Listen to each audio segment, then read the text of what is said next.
Tips number 1, matulog ng maaga. Dahil ang neuro exam ay buong araw, full day. So kung kulang kayo sa tulog at wala kayong sapat na tulog, syempre kung wala kayong sapat na tulog, mapapagod agad kayo sa exam. Tips number 2, ihanda ang gamit sa gabi pa lang. Ihanda lahat ng gamit bago ka matulog.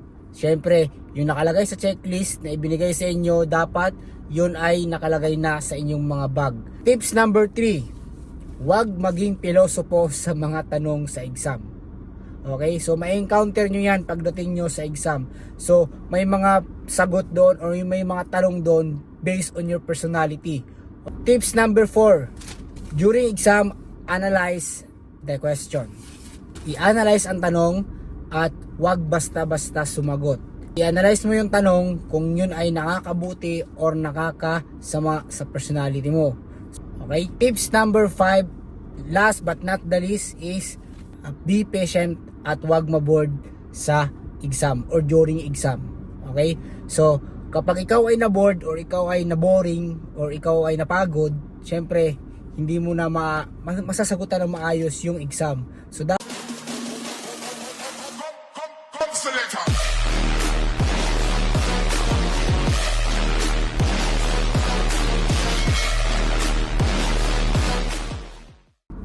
what's up mga ka-Power Fans? Welcome back sa aking YouTube channel, PG Sports TV. Kung bago ka lang sa aking channel, don't forget to like, share, and comment, and subscribe also. For today's video, magbibigay lang tayo ng tips at simple tips paano paghandaan ang neuropsychiatrist exam. This is a tips and motivation kung paano paghandaan ang neuro exam. This is my personal experience kung paano ko ipinasa ang neuro exam. So without further ado, so let's start. So tips number 1, matulog ng maaga. Dahil ang neuro exam ay buong araw, full day. So kung kulang kayo sa tulog at wala kayong sapat na tulog, syempre kung wala kayong sapat na tulog, mapapagod agad kayo sa exam. So it's possible na tamarin kayo. Baka yun pa ikakabagsak mo. Okay? So dapat matulog ng maaga, mag-prepare ng sarili, at yung i-condition yung utak nyo dahil ang neuro exam at neuropsychiatrist exam ay more on utak, behavior, and personality.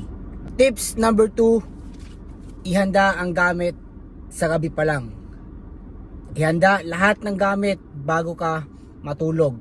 Syempre, yung nakalagay sa checklist na ibinigay sa inyo, dapat yun ay nakalagay na sa inyong mga bag. Syempre, huwag nyo kalimutan, basic na yan, yung ballpen, lapis, bond paper, kasi nga neuro psychiatrist exam ang gagawin nyo. So kung may karagdagan pang ipapadala, so dapat madadala nyo yun. Siyempre huwag nyo kalimutan yung tubig, pera, etc. Mag-focus at huwag magpadala sa mga anumang distraction. Kung may problema kayo na nakabinbin sa bahay nyo, iwanan nyo muna yan. Kung may mga problema kayo sa mga partner nyo, huwag nyo munang dalhin sa neuro exam dahil kapag once na nadala nyo yan sa neuro exam, may possibility na maapektuhan yung behavior nyo. Baka mamaya, doon nyo pa mabuhos sa exam. Dapat, kondisyon yung utak mo, kondisyon yung katawan mo, mentally prepared, tapos lahat ng problem, iwanan nyo muna. I-set aside nyo muna yung problem bago kayo mag-take ng exam. Dapat, pagpasok nyo dun sa testing area, dapat yung problem nyo wala na. So, ang focus nyo lang dapat ay yung neuro lang. Okay? Wala nang iba para tuloy-tuloy ang pagsasagot mo.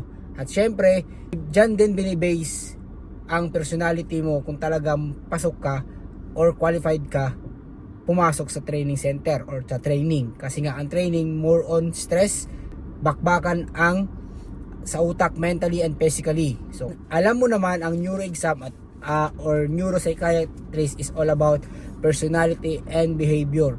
So, marami pang malawak pa yan, pero yun yung pinaka-importante na sa pagkakaalam ko. Correct me if I'm wrong, okay? Tips number 3, huwag maging pilosopo sa mga tanong sa exam. Okay? So, ma-encounter nyo yan pagdating nyo sa exam. So, may mga sagot doon or may mga tanong doon based on your personality. Okay? So, may mga time na nagawa nyo na, may mga time na na-encounter nyo na personally. And syempre kapag once na pininusopo nyo yun, baka may possible kayo na bumagsak kayo doon. Okay, so dapat be consistent at huwag mamilosopo doon sa tanong ng exam. Okay, so dapat kung ano yung tanong, direct to the point, sagutin ng maayos, at based lang doon sa tanong is dapat masagot yun ng maayos. Okay? Tips number 4. During exam, analyze the question. I-analyze ang tanong at huwag basta-basta sumagot. I-analyze mo yung tanong kung yun ay nakakabuti or nakakasama sa personality mo. So dapat i-analyze mo talaga. Talagang ito ba ay nakakasama sa akin or hindi. Yun lang, be consistent.